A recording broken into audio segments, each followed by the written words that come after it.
कहानी दिसंबर। फिर वही दिसंबर, फिर दिल में जज्बात का सैलाब और ये दिसंबर की शाम बेहद उदास। वो जिससे दिसंबर में मोहब्बत हुई, जो दिसंबर में छोड़ गई, आज कितने दिसंबर बाद उसका जिक्र हुआ। जिक्र करने वाला मेरा रकीब था, मेरा दुश्मन, मेरा दिल जो अब तक उसे भूल चुका है, इस वहम में था। लेकिन उसका नाम सुन के एक अजीब सी जानी पहचानी लय में धड़कने लगा था। राजवीर उसका नाम उस हक से ले रहा था जिस हक से कभी मैंने भी नहीं लिया। मैं कुछ देर राजवीर को देखता रहा। मन में मिले जुले भाव थे, जलन के और कौतूहल के। उसमें ऐसा क्या था कि रोशनी ने उसे चुना था? वो मुझे कितना आम लग रहा था, मेरी जिंदगी की सबसे खास लड़की के लिए। राजवीर ने मुझे अपनी तरफ देखते हुए देखा तो मुस्कुरा दिया। उसे मुस्कुराता देखकर मुझे रोशनी की कोई बात याद आने लगी। उस रोज किसी ने उससे पूछा उसको कैसा लड़का चाहिए, तो वो बोली थी ज्यादा कुछ नहीं, बस लड़के की स्माइल ऐसी होनी चाहिए कि हम लड़ भी रहे हों और वो मुस्कुरा दे तो मैं सब कुछ भूल जाऊं। ये बात उसने मेरी ओर एकटक देखते हुए कही थी। मैं शर्माया सा मुस्कुराया तो उसने अपना हाथ अपने दिल पर धर लिया था। उस दिन के बाद से मुझे बड़ा अभिमान हो गया था अपनी मुस्कुराहट पर। उन दिनों मैं अक्सर घंटों शीशे में देखकर यूं ही मुस्कुराता रहता। रोशनी गई तो मेरी मुस्कुराहट भी साथ ले गई थी। राजवीर के चेहरे पर जो मुस्कुराहट थी वो मेरे हिस्से की थी, बस किस्मत से उसे मिल गई थी। मेरा इतना स्पेशल दिन मिस कर दिया आपकी होने वाली बेगम साहिबा ने, माफ नहीं किया जाएगा, निकिता ने राजवीर से झूठा गुस्सा दिखाते हुए कहा। माते, राजवीर हाथ जोड़ते हुए बोला, वापस आते ही सबसे पहले उनको आपके समक्ष प्रस्तुत कर दिया जाएगा, फिर जो आपका मन आए सजा दे दीजिएगा। राजवीर को नौटंकी करते देखकर हम सब हंस पड़े। आज निकिता की सगाई हुई थी। कॉलेज के सब दोस्त आए थे सिवाय रोशनी के। मुझे आज ही मालूम हुआ कि रोशनी पिछले कुछ वक्त से अपनी रिसर्च के सिलसिले में जर्मनी में थी। ये जानते हुए भी कि अब वो किसी और की थी, दिल उससे मिलने का इत्तेफाक चाहता था। मिलने की ख्वाहिश तो खैर दिमाग ने भी पाली थी, लेकिन दिल और दिमाग दोनों की वजहें अलग थीं। दिमाग देखना चाहता था कि मैं कहीं उसे देखकर फिर से बिखर तो नहीं जाऊंगा, और दिल सिर्फ उसके साथ की तपिश एक बार फिर महसूस करना चाहता था। खूबसूरत शाम, खुला आसमान, ठंडी हवा, कॉलेज के पुराने दोस्त और बैकग्राउंड में कॉलेज के दिनों का ही कोई गाना। परफेक्ट सेटिंग थी ना? बाकी सबके लिए तो थी। सबकी मुस्कुराहटों में एक बेपरवाही सी लौट आई थी और बातों में बचपना। बड़े चटखारे लेकर सब राजवीर को कॉलेज के दिनों के किस्से सुना रहे थे, मगर वो कोई अलग ही दास्तां थी जिसमें मैं डूबा जा रहा था, जिसमें सिर्फ मैं था और रोशनी। वो कॉलेज के शुरुआत के दिन थे। किसी दोस्त ने रोशनी से मिलवाया था। मैं कई बार सोचता हूँ कि उसे अपना पहली नजर का प्यार कहूँ, पर रोशनी इतनी खूबसूरत थी कि मैंने खुद ही अपने आप को उसके लिहाज से रिजेक्ट कर दिया था। उसके बाद तो बस दोस्ती होने के सूरत हाल बचे थे, सो दोस्ती हो गई। मैं सच कहता हूँ, मेरे इरादे तो बस दोस्ती के थे, लेकिन कब उससे घंटों बातें होने लगी, कब मेरे दिल की बातें सुनते सुनते वो दिल में आकर बैठ गई, मालूम ही नहीं चला। लोग अक्सर प्रेम कहानियां सुनते हैं तो पूछते हैं कि मोहब्बत कब हुई, कैसे हुई, इजहार सबसे पहले किसने किया। ये सवाल कभी मुझसे या रोशनी से किए जाते तो शायद हम दोनों के पास ही कोई जवाब नहीं होता। हम दुनिया जहान की बातें करते थे, बस मोहब्बत का इजहार कभी नहीं किया। शायद झुकी निगाहों ने दिल के वादे कर लिए हों या उठी नजरों ने एक दूसरे पर हक मान लिया हो, पर हम दोनों को मोहब्बत थी और हमें बिन कहे ही जाने कैसे मालूम था, पर बस मालूम था। खैर, ऐसा भी नहीं था कि दिल की बातें कभी जुबान तक आई ही नहीं। मुझे आज भी याद है न्यू ईयर्स ईव की वो शाम जब कॉलेज में बहुत बड़ा सिंगिंग इवेंट था। रोशनी को भी उस शाम परफॉर्म करना था। मैं चाहती हूँ तुम ऑडिटोरियम की फर्स्ट रो में बैठो, उसने कहा, तो मैं इवेंट से 2 घंटे पहले ही जाकर सबसे आगे की सीट पर बैठ गया। वो स्टेज पर आई तो पहले कुछ देर उसकी नजरें यहाँ वहाँ भटकती रहीं। फिर जैसे ही मुझे सामने बैठा देखा तो उसने गाना शुरू किया। गुम है किसी के प्यार में दिल सुबह शाम, पर तुम्हें लिख ना पाऊं मैं उसका नाम, हाय राम। पूरा गाना उसने मेरी निगाहों में निगाहें डालकर गा दिया। उस वक्त दिल की जो कैफियत थी न उससे पहले हुई थी न कभी उसके बाद। कुछ जादू सा था उस वक्त में, उन दिनों में। मैं चाहकर भी उसके बाद कभी उतना खुश महसूस नहीं कर पाया। हाँ, उस खुशी का एक छोटा सा टुकड़ा जरूर आ बैठता है मेरे सरहाने हर दिसंबर में, दिसंबर की शामों में। वो भी दिसंबर था जब वो मेरी थी, और ये भी तो दिसंबर ही है जहां मेरा हक उस पर बस उसकी यादों तक बचा है। शाम गहराई तो बातों के सिलसिले जरा धीमे पड़ने लगे। मैं भी अपनी यादों की खुमारी से बाहर आ ही रहा था कि किसी ने कोई खाली बोतल घुमा दी और वही कॉलेज के दिनों वाला पुराना खेल शुरू कर दिया, ट्रूथ और डेयर। बॉटल पहले राउंड में ही राजवीर पर आकर रुक गई। सवाल मुझे करना था। Roshni is doing better than you in life. कभी जेलस फील नहीं किया? मुझे मालूम था मेरे सवाल का स्वाद कसैला था। मैं चाहता था वो थोड़ा झिझके, खुद को जरा छोटा महसूस करे, मगर वो मुस्कुरा दिया। बोला, अरे जेलस क्यों यार, होनहार लड़की है। मैं तो चाहता हूं कि वो इतनी कामयाब हो जाए कि मुझको काम करने की कभी जरूरत ही ना पड़े। मैं तो खुशी खुशी जोरू का गुलाम बन के घर पे बैठ जाऊंगा। उसकी बात सुनकर सब फिर से हंस पड़े और उसकी मुस्कुराहट मुझे फिर से चिढ़ाने लगी। अतीत का कोई हिस्सा याद आने लगा। वो मेरा और रोशनी का साथ में 3 दिसंबर था। उस रोज कॉलेज प्लेसमेंट के लिए एक बड़ी कंपनी आई थी, मेरी ड्रीम कंपनी। मैं इस इंटरव्यू की तैयारी समझो पिछले 9 महीनों से कर रहा था। चहल पहल से हमेशा तारी रहने वाला प्लेसमेंट सेल का कॉरिडोर उस वक्त जैसे मातम में शांत था। कंपनी के फाइनल राउंड्स के इंटरव्यूज हो चुके थे, बस रिजल्ट आना बाकी था। रोशनी जोर से मेरा हाथ थामे बैठी थी। जाने दिसंबर की सर्दी थी या नतीजे का डर, उसके हाथ कांप रहे थे। वो आंखें बंद करके कोई दुआ मांग रही थी। उसके लबों पर कहीं मेरा नाम भी आया तो मैं मुस्कुरा दिया। कुछ देर बाद रिजल्ट आया तो रोशनी की आंखें झरने सी बहने लगी। वो मेरे सिलेक्ट ना होने पर दुखी थी, लेकिन मैं चाहकर भी उसके सिलेक्ट हो जाने पर खुश नहीं हो पा रहा था। आने वाले कितने दिनों तक जब भी कोई उसको बधाई देता तो मैं कभी अच्छा ही हुआ ना, मेरे बहाने इसने भी थोड़ी पढ़ाई कर ली, वरना इसके बस का कहाँ था। उसकी सफलता का श्रेय खुद को दे देता तो कभी अरे वो कंपनी तो रेशो मेंटेन करने के चक्कर में वैसे भी लड़कियों की हायरिंग ज्यादा कर रही है, ऐसा कहकर उसकी उपलब्धि उसके लड़की होने के हवाले कर देता और रोशनी वो मेरी हाँ में हाँ मिलाती जाती। उसे पता था मैं हर्ट था, वो समझती थी मुझे, शायद मैं ही कभी उसे समझ नहीं पाया। खैर, कॉलेज खत्म होते होते मेरा भी अच्छी कंपनी में सिलेक्शन हो गया तो सब ठीक हो गया। मेरी और रोशनी की नौकरी पुणे में लगी थी। हम बहुत खुश थे। घर से दूर इस नए शहर में जिंदगी भी मानो नई सी हो गई थी। वीकडेज पर रोशनी और मैं पूरी मेहनत से काम करते और वीकेंड्स पर आवारा बादलों की तरह कहीं भी मंडराने निकल जाते। कोई शनिवार पावना झील के किनारे देर शाम हाथों में हाथ डाले बातें करते गुजरता तो कोई सिंगड़ फोर्ट की चढ़ाई करते। ऐसी एक शाम हम दोनों बोपदेव घाट पर बैठे ढलते सूरज को देख रहे थे। सामने सारा पुणे शहर नजर आ रहा था। सूरज के नदारद होने की देर थी कि सारा शहर बत्तियों से जगमग हो गया। रोशनी ने खुद को अपनी जैकेट में जरा समेटा और करीब आकर मेरा सर अपने कंधे पर रखकर बोली, I can stay here forever. अगर तुम यहां रह जाओगी तो मैं कहीं और जाके क्या करूंगा? मैंने कहा तो वो मुस्कुरा दी। कुछ देर कुछ सोचती रही, फिर सामने देखती हुई ही बोली, अमन हम साथ रहें क्या? साथ रहें? मैं उसकी बात समझा नहीं। साथ में, एक ही घर में, एक साथ, लिव इन। उसकी नजरें अब भी सामने जगमगाती रोशनियों पर ही थीं। Are you serious? मैं उससे जरा दूर हटा तो उसने कंधे से सर हटाकर मेरी तरफ देखा। Dam serious. उसने फिर मेरी बांह थाम कर कंधे पर सर रखते हुए ऐसे कह दिया जैसे ये कोई बड़ी आम सी बात हो। कुछ दिन बाद वो मेरे फ्लैट में आकर रहने लगी। वो मेरी जिंदगी का एक और खुश दिसंबर था और शायद आखिरी भी। उसका चेहरा देखकर सुबहें होती तो मेरा सारा दिन मुस्कुराते हुए गुजर जाता। ऑफिस से लौटता तो घर में उसके गुनगुनाने की आवाज गूंज रही होती।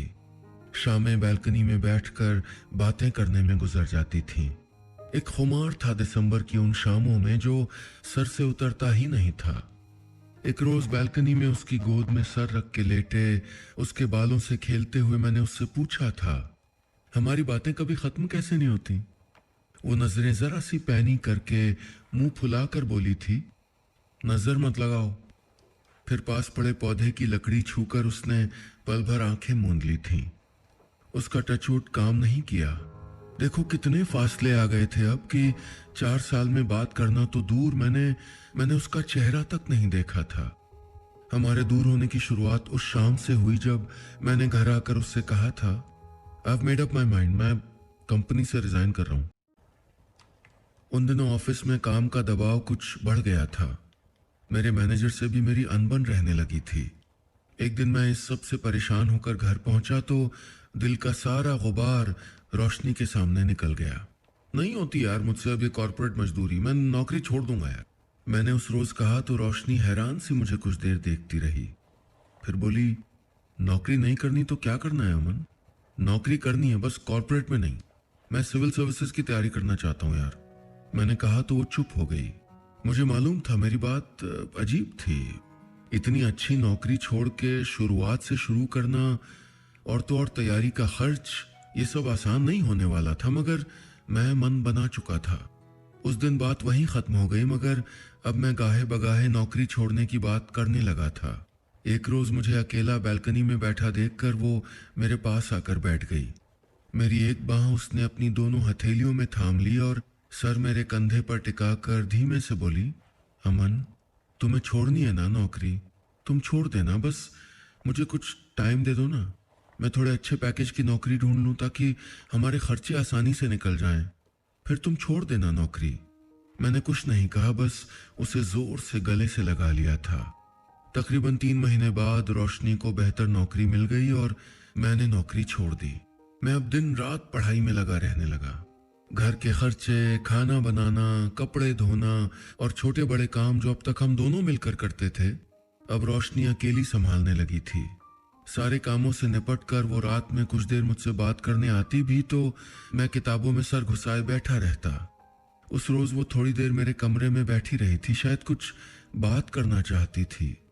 मेरा ध्यान अपनी तरफ करने के लिए उसने शरारत से मेरे बाल छेड़े तो मैं उस पर चिल्ला पड़ा था, अरे यार पागल वागल है क्या तू? एक बार में समझ नहीं आता क्या? जा यहां से, पढ़ने देना मुझे। मेरी आवाज तेज थी, लहजा कठोर। वो चुपचाप उठकर चली गई तो मुझे थोड़ा शर्मिंदगी महसूस हुई, लेकिन अगली सुबह जब वो बिल्कुल नॉर्मल होके मिली तो मैंने भी बात आई गई कर दी। जैसे जैसे प्रीलिम्स का एग्जाम पास आ रहा था, मेरी और रोशनी की बातचीत घटने लगी। अब वो जब तब वीकेंड्स पर दोस्तों के साथ प्लान बना लेती थी, मैं पढ़ता रहता। उस रोज प्रीलिम्स का एग्जाम देकर मैं एग्जाम हॉल से बाहर आया तो रोशनी वहीं खड़ी मेरा इंतजार कर रही थी। उसने मुझसे दूर से ही इशारा करके पूछा कि मेरा एग्जाम कैसा हुआ। मैंने कोई जवाब नहीं दिया। मेरा एग्जाम अच्छा नहीं हुआ था। रोशनी ने मेरा बुझा हुआ चेहरा देखा तो मुझे बाहों में भींच कर किसी बच्चे की तरह समझाने लगी, it's okay Aman, it was just a bad day, next time अच्छा हो जाएगा। उस वक्त मुझे ऐसा लगा था जैसे रोशनी ने मेरे इर्द गिर्द से बाहें हटाई तो मैं टूट ही जाऊंगा। इतनी मेहनत करने के बाद भी जब मेरा एग्जाम इतना खराब हुआ तो सेल्फ डाउट मुझे घेरे रहने लगा। मेरा मन करता कि रोशनी मेरे आसपास रहे, मुझसे बातें किया करे, मगर वो अपनी नई नौकरी, घर के काम और नए दोस्तों में मसरूफ रहती। ऐसा नहीं था कि मुझे वो वक्त नहीं देती थी, वो मुझे पूरा वक्त देती थी, मगर अब मैं पहले की तरह उसकी जिंदगी का सेंटर नहीं था, धुरी नहीं था। ऐसे घर पे रहोगे तो यू विल गेट डिप्रेस्ड अमन। उस वीकेंड वो मुझे जबरदस्ती अपने ऑफिस के दोस्तों से मिलाने बाहर ले गई थी। उसके एक सीनियर ने मुझे यूपीएससी एस्पिरेंट कहा तो लहजा तंजिया लगा, मानो कह रहा हो, बहुत देखें तुम्हारे जैसे। मैं घर आकर रोशनी पर बहुत चिल्लाया था, ये कैसे दोस्त है भाई तेरे? और वो अमित, उसका क्या मतलब था यूपीएससी एस्पिरेंट से? मुझे कोई ऐरा गहरा समझ रखा है क्या इन्होंने? या तूने मेरी इमेज ही ऐसी बना रखी है सबके सामने? मैं कहता जा रहा था। रोशनी मुझे बड़े प्यार से समझाने की कोशिश करती रही, लेकिन वो जितनी कोशिश करती मैं और भड़क जाता। आखिरकार उसने हार मान ली थी। मैं अनमना सा दिन भर पढ़ने की कोशिश करता रहता। अपनी फ्रस्ट्रेशन अक्सर रोशनी पर निकाल दिया करता था। कभी उसके फोन पर हंस हंस के किसी से बात करने पर तंज कर देता, कभी उसके देर से घर आने पर भड़क जाता। रोशनी चुपचाप सब सुन लेती। उस रोज मेरा जन्मदिन था। रोशनी ने सारे कॉलेज के दोस्तों के साथ मिलकर मेरे लिए सरप्राइज प्लान किया था। मैं खुश था। फिर किसी ने मुझसे कहा, यार तू कितना लकी है, तेरी रोशनी जैसी गर्लफ्रेंड है। तो मुझे ये बात मेरे लिए किसी ताने सी लगी, मानो मानो कह रहा हो कि मैं अपनी गर्लफ्रेंड के पैसों पर पल रहा हूं, मानो मेरी बेरोजगारी का मजाक उड़ा रहा हो। उस रोज पार्टी खत्म होने के बाद मैं रोशनी पर फिर चिल्लाया। गुस्से में पास पड़ा फ्लावर वाज जो मैंने ही तोहफे में उसे दिया था, मैंने वो तोड़ दिया। उसे बहुत अजीज था वो वाज। किरचियां उसके दिल पर लगी थी शायद। वो वहीं बैठकर रोने लगी। मैं उसे रोता देखकर दरवाजा पटक कर घर से बाहर निकल गया था। वो रात तो चली गई, पर उस रात का जरा सा अंधेरा हमारे रिश्ते में हमेशा के लिए रह गया था, जिसे मैंने देखकर भी अनदेखा कर दिया था। कुछ महीनों बाद मेरा रिजल्ट आ गया। मैं पास हो गया था। फिर प्रीलिम्स के बाद समय और बीता। मैंने मेंस भी पास कर लिया और इंटरव्यू के बाद एक दिन मैं सिलेक्ट हो गया। आईएएस अमन सरीन। मैंने शीशे में खुद को देखकर कहा था। मेरे पांव मानो जमीन पर पड़ ही नहीं रहे थे। उस रोज मैंने रोशनी को न जाने कितने अरसे बाद गले से लगाया तो वो जैसे टूट गई थी। अमन, मुझसे अब और नहीं हो रहा यार, मैं और नहीं निभा सकती ये रिश्ता, उसने भर्राई आवाज में कहा था। जिस शाम मुझे लगा कि मैंने सब कुछ पा लिया है, वो वही शाम थी जब सब कुछ खो दिया था। उस रोज वो रोई तो मैंने उसके आंसुओं को ड्रामा कहा था। उसने छोड़ के जाने की बात की तो मैंने उसे नहीं रोका। मुझे घमंड सा था। मुझे लगता था कि वो मुझको छोड़कर जा ही नहीं पाएगी, वो जी ही नहीं सकती मेरे बगैर, वो वापस जरूर आएगी। मगर जब समझ आया कि वो जा चुकी है, मैं बावलों की तरह उससे मिलने की कोशिशें करने लगा। उन दिनों ऐसा लगने लगा था कि एक आखिरी बार ना मिला तो शायद पागल हो जाऊंगा। बड़ी मिन्नतों के बाद वो आखिरकार मुझसे मिलने के लिए राजी हो गई थी। उस शाम मैं बहुत दिन बाद फिर से आईने के सामने खड़ा होकर मुस्कुराया था। उसकी पसंद के रंग की कमीज पहनी, उसकी पसंद का परफ्यूम लगाया। उससे मिलने पहुंचा तो देखा वो अकेली नहीं आई थी, साथ में उसकी एक दोस्त भी थी। अब क्या वो मुझसे अकेले मिलने भी नहीं आ सकती थी? एक टीस सी उठी थी मेरे दिल में। मैंने उसको गौर से देखा तो आंखें बुझी हुई थीं, होंठ पपड़ाए हुए। सच कहूं तो उसका ये हाल देखकर मेरा स्वार्थी दिल खुश हुआ था। तसल्ली मिली थी ये जानकर कि वो खुश नहीं थी मेरे बगैर। क्या हाल बना रखा है रोशनी, तुम भी जानती हो कि तुम खुश नहीं हो मेरे बिना। मैंने कहा तो वो बोली थी, तुम्हारे साथ भी इसी हाल में थी अमन, बस तुमने कभी गौर नहीं किया। तुम्हारे साथ दुखी रहने से अच्छा है कि मैं अकेली दुखी रहूं। वो इतना कहकर उठकर चली गई। मैं उसे दूर तक जाते देखता रहा। जिस दिसंबर में कभी जिंदगी की सबसे ज्यादा खुशी महसूस की थी, उसी दिसंबर ने आज दिल छील के रख दिया था। उस शाम के बाद मुझे मालूम था कि वो कभी वापस नहीं आएगी। वो जज्बात जो मुझे उन दिनों घेरे रहते थे, मैं शायद ही लफ्जों में बता पाऊंगा। दिन तो फिर भी काम में निकल जाते थे, मगर ये शामें कमबख्त जानबूझकर उसकी यादें ले आती थीं। शाम को घर आता तो अक्सर उसकी गुनगुनाने की आवाज सुनने का धोखा होता। बैल्कनी से हम दोनों के हंसने की आवाजें आती सी लगती। खाली घर में लौटना जैसे जान लेता था। मैं अक्सर अकेला बैठकर सोचा करता था कि वो कौन सा दिन होगा जब मैं उसके दिल से उतर गया। मैं जितना इस बारे में सोचता, मुझे खुद से नफरत होती जाती। मगर गलती सिर्फ मेरी तो नहीं थी। क्यों नहीं उसने रोक दिया मुझे जब पहली बार मैं उस पर चिल्लाया था? क्यों मुझे एहसास नहीं कराया मेरे गलत सलूक का? उसे मुझसे मेरी तरह निपटना चाहिए था, तब शायद मैं समझ पाता। कंधे पर किसी के हाथ रखने से होश आया तो 2 आंसू गालों पर लुढ़क आए। आंखों में चुभ गई माजी की किरचियां। मैं उस शाम में वापस आ गया।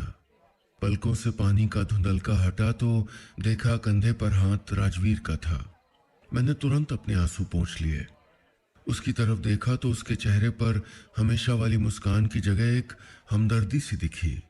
स्माइल किया करो यार, तुम स्माइल करते हुए अच्छे लगते हो, उसने कहा तो मैं मुस्कुरा दिया। इस बार जाने क्यों उसकी मुस्कुराहट ने मुझे चिढ़ाया नहीं। उसके लिए जो जलन मेरे दिल में थी वो आंसुओं के साथ बह गई शायद। अचानक दूसरी तरफ हल्ला मच गया। सरप्राइज! मेरी धड़कनें रोक देने वाली वही आवाज, रोशनी। मैंने पलट कर देखा तो वो खड़ी निकिता के गले से लगी अपने इतनी देर से आने का सारा इल्जाम अपनी फ्लाइट की देरी को दे रही थी।